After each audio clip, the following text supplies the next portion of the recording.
天才と呼ばれる人が無意識にやっている心を整え、濁りなく考える技術。考えれば考えるほど頭の中がぐちゃぐちゃになって動けなくなったことはありませんか？真面目で一生懸命な人ほどそんな思考の霧の中に迷い込んでしまうものです。夜、静かな部屋で一人、解決できない問題を抱えて、まるで出口のない迷路を歩いているような感覚。それはあなたが無能だからではなく、むしろ脳が全力で答えを出そうとして、オーバーフローを起こしているサインなのかもしれません。思考をクリアにする。それは、生まれ持った才能ではなく、誰にでも習得できる技術です。この技術を身につければ、周囲が混乱の渦に飲み込まれている中で、あなただけが失われたつながりを見つけ、穏やかに、しかし確実な一歩を踏み出せるようになります。今日は、あなたが本来持っている考える力を解放し、周囲から天才と頼られるようになるための10のエッセンスをお話ししましょう。1、もっと考えようという誇りを手放す。何かに詰まったとき、私たちはつい、もっと時間をかけて、もっと必死に考えれば答えが出るはずだ、と思い込みがちです。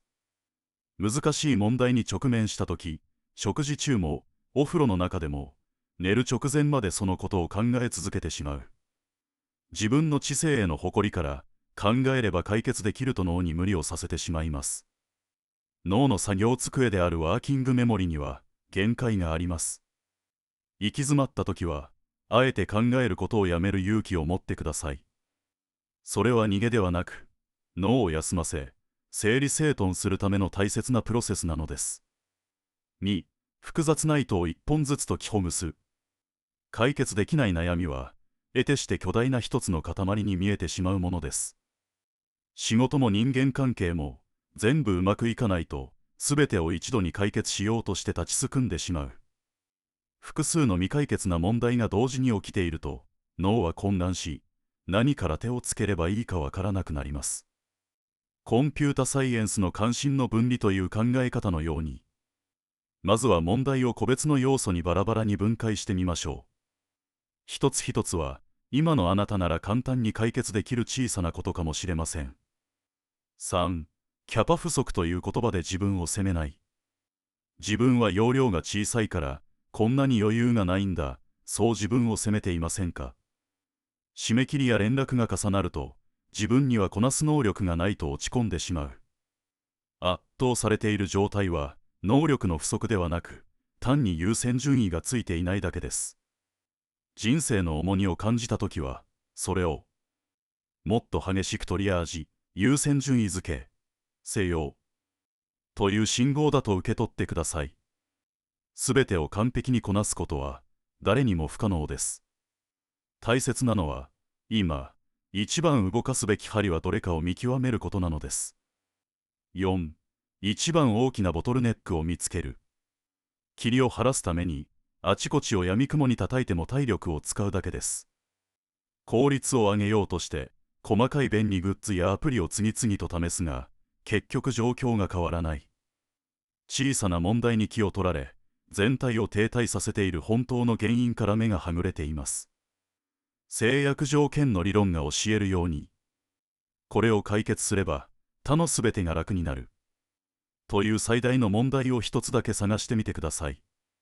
その一点に集中するだけで、せき止めていた水が一気に流れ出すように、状況は好転します。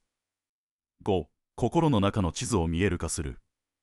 頭の中だけで考えるのは、暗闇の中でジグソーパズルをするようなものです。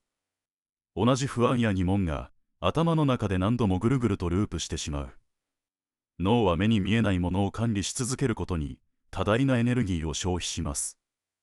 依存関係マップを作ってみましょう。気になる要素をすべて書き出し、どれがどれに影響しているのか線でつないでみるのです。紙の上に書き出した瞬間、問題はあなたの内部から客観的な対象へと変わり、冷静な対処が可能になります。6、未来の自分のために1時間を予約する。私たちは常に今すぐ解決すべきことに追われて生きています。毎日忙しく働いているのに、1年経っても自分自身が成長している実感が持てない。緊急ではないが重要な長期的な課題を無意識に後回しにしてしまいます。週にたった1時間でいいので、未来を切り開くための学びや改善の時間を確保してください。例えば学び方を学ぶといった小さな習慣が、複利のようにあなたの人生の効率を高め、やがて大きな自由をもたらしてくれます。7、100% の正解を求めない。決断できない人の多くは、あまりにも正確さを愛しすぎています。どの選択肢がベストか確信が持てるまで、何ヶ月も調べ続け、結局チャンスを逃す。不確実な世界で 100% の自信を持とうとすればするほど、思考は麻痺してしまいます。統計学の信頼区間という考え方を取り入れましょう。ピンポイントの正解を出すのではなく、おそらくこの範囲に収まるだろうという幅で考えるのです。不確実性を受け入れることで、あなたの思考は再び動き始めます。8、自信のなさを幅でカバーする。自信がないことは、決して悪いことではありません。会議で意見を求められても、間違っていたらどうしようと考えて黙ってしまう。正確でなければならないというプレッシャーがあなたの声を奪っています。自信を持ちたいなら結論の幅を広げてみてください。例えば売上は 10% 増えるではなく 2% から 7% の間には収まるはずだというのです。結論をあえて曖昧に幅を持たせて設定することで、逆にその発言への信頼性と自信を高めることができます。9、見せかけの自信に惑わされない。世の中には断定的な口調で語る工学的なハイパフォーマーがあふれています。声が大きく、こうすればいいんだよと即答する人に気を暮れしてしまう。彼らは問題を深く理解しているのではなく、単に複雑な要素を無視しているだけかもしれません。本当に優れた人は、不確実であることを正直に認め、その中で今できる最善を考えます。自分のわからないを認める誠実さこそが、クリアな思考への第一歩であり、周囲から真の信頼を得るための鍵となります。10、紙の上に魂の作業机を広げる。最後にお伝えしたいのは、最もシンプルで、最も強力な習慣です。複雑な企画書や人生の決断を前にして、パソコンの前でフリーズしてしまう。画面上のカーソルは、あなたの自由な思考を制限してしまうことがあります。ノートを一冊、常に傍らに置いてください。ペンを走らせ、紙の上で考えること。それは脳の負担を外へ逃がし、あなたの知性を無限に広げる行為です。思考が紙の上に定着したとき、あなたの頭の中には、再び心地よい静寂が訪れるでしょう。思考をクリアに保つということは、自分を機械のように効率化することではありません。むしろ、自分の脳が持つ人間らしい限界を優しく受け入れ、その中でどう心地よく生きていくか、という哲学でもあります。もし今、あなたが何かに悩み、重い足取りで歩いているのなら、どうか自分を責めないでください。あなたはただ、一生懸命に考えようとしているだけなのです。今日お話しした小さな技術が、あなたの心の曇りを取り除き、明日からの景色が少しだけ鮮やかになることを願っています。あなたは今のままで、十分に考える力を持っています。